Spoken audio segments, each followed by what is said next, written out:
On a crisp autumn night in September 1982, in Sunnyvale, California, a routine bus ride home turned into a 4-decade mystery. 15-year-old Karen Stitt, a vibrant Palo Alto high school student, was visiting her boyfriend. After an evening spent playing video games at a 7-Eleven and visiting a miniature golf course, her boyfriend walked her to a bus stop near El Camino Real and Wolf Road around midnight. It was a common spot, a familiar route home. But Karen never arrived. The next morning, her world, and the lives of those who loved her, were shattered.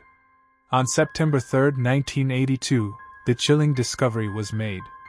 Karen Stitt's naked body was found just 100 yards from the bus stop, concealed behind a blood-stained cinder block wall. A delivery truck driver, going about his early morning route, stumbled upon the horrific scene. What followed was a tireless pursuit of justice, a cold case spanning generations, and the eventual unmasking of a killer through the silent, enduring power of forensic science.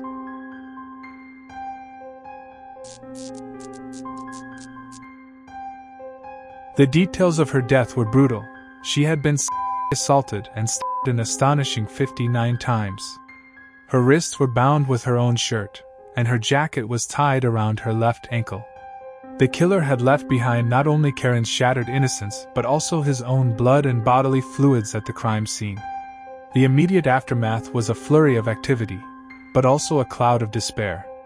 Investigators swarmed the scene, collecting every possible piece of evidence. The sheer violence of the attack, coupled with the hidden location of her body, suggested a deliberate attempt by the perpetrator to conceal his actions. Karen's boyfriend, the last person known to have seen her alive, quickly became a focal point of the investigation. But while initial suspicion had fallen upon him, forensic science would later provide a definitive answer regarding his involvement. Despite extensive efforts by the Sunnyvale Department of Public Safety in the ensuing months and years, the case quickly turned cold. Detectives pursued every lead, conducted countless interviews, and diligently processed the evidence available at the time. Yet, without advanced forensic tools, a direct link to the killer remained elusive. The blood and bodily fluids left at the scene were preserved, a silent testament to the crime. But the technology to fully exploit this crucial evidence simply did not exist in 1982. The case became a file in a drawer, a haunting unsolved mystery for the Stitt family and the community. Decades passed. The world changed, but the memory of Karen Stitt remained. Her family carried the burden of unanswered questions, the agony of not knowing who had committed such a heinous act. For years, the case was revisited by various detectives, each attempting to find a new angle, a missed clue, or a fresh lead in a case that seemed to offer none. Then, in the early 2000s, a significant advancement in forensic science brought a flicker of hope: DNA analysis. The preserved biological evidence from the crime scene could now be processed with greater precision. One of the first applications of this new technology was to definitively rule out Karen's boyfriend as a suspect, finally clearing his name after years of implicit suspicion. This was a crucial step, narrowing the focus and affirming that the real killer was still at large, his identity hidden within the very evidence he left behind. However, even with DNA profiling, direct matches in law enforcement databases proved unfruitful. The killer's DNA was isolated, but there was no existing record to connect him to the crime. The case remained cold, but with a clearer, albeit still unidentified, profile of the perpetrator. The true breakthrough arrived in 2019, nearly 4 decades after Karen's death. Detective Matt Hutchison of the Sunnyvale Department of Public Safety, a tenacious investigator who had committed himself to solving cold cases, began working with an expert in a revolutionary new technique: investigative genetic genealogy. This method involves uploading DNA profiles from crime scenes to public genealogy databases, searching for distant relatives of the unknown suspect. By building out family trees from these genetic links, genealogists can then narrow down potential suspects who share common ancestors with the crime scene DNA. It was the same groundbreaking technology that had led to the arrest of the infamous Golden State Killer. Detective Hutchison, driven by a deep sense of responsibility to victims and their families, pursued this new avenue relentlessly. The genetic genealogist meticulously analyzed the DNA profile from Karen Stitt's crime scene. Through painstaking work, building complex family trees across generations, the genealogist eventually provided Detective Hutchison with a crucial tip in 2021. Karen's killer was likely one of 4 brothers from Fresno, California. This was a monumental leap, narrowing a haystack of millions down to a handful of individuals. Among those 4 brothers was Gary Gene Ramirez, a man who had since relocated and was living a quiet life on the island of Maui, Hawaii. Born in 1947, he was 35 years old at the time of Karen's murder, and a former resident of Fresno. With this vital information, Detective Hutchison and his team began the delicate process of gathering more direct evidence. In late April 2022, the Sunnyvale detective obtained a covert DNA sample from Gary Ramirez. This sample was then compared to the crime scene DNA. The results were staggering. The DNA revealed there was a high probability that Ramirez was the killer. This was the irrefutable link investigators had sought for decades. On August 2, 2022, the 75-year-old Gary Gene Ramirez was arrested at his home in Makawao on the island of Maui, Hawaii. The arrest marked the culmination of a 4-decade-long quest for justice, a testament to the persistence of law enforcement and the power of evolving forensic science. Images released at the time of his arrest showed a man significantly aged from the time of the crime.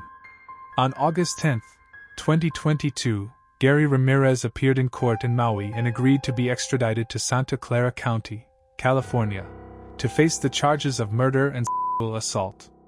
The arrest of Gary Ramirez brought a mix of relief and renewed pain for Karen Stitt's family and friends. While the identity of her killer was finally known, it reopened deep wounds.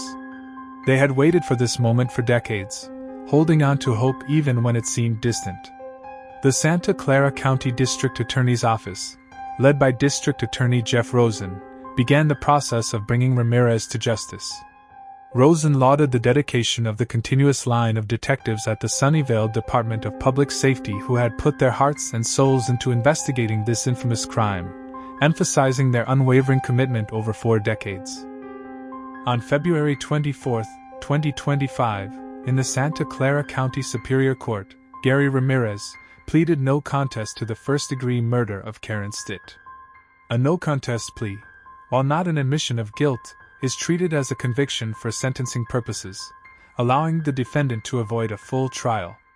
This decision spared Karen's family the arduous and painful process of reliving the horrific details of her death through a lengthy trial. On May 12, 2025, Gary Ramirez was sentenced by Judge Hanley Chu to life in prison with the possibility of parole in 25 years. This sentence, effectively a life sentence for a 78-year-old man, represented the maximum allowed under the law given his plea. Many of Karen Stitt's family members and friends attended the sentencing hearing.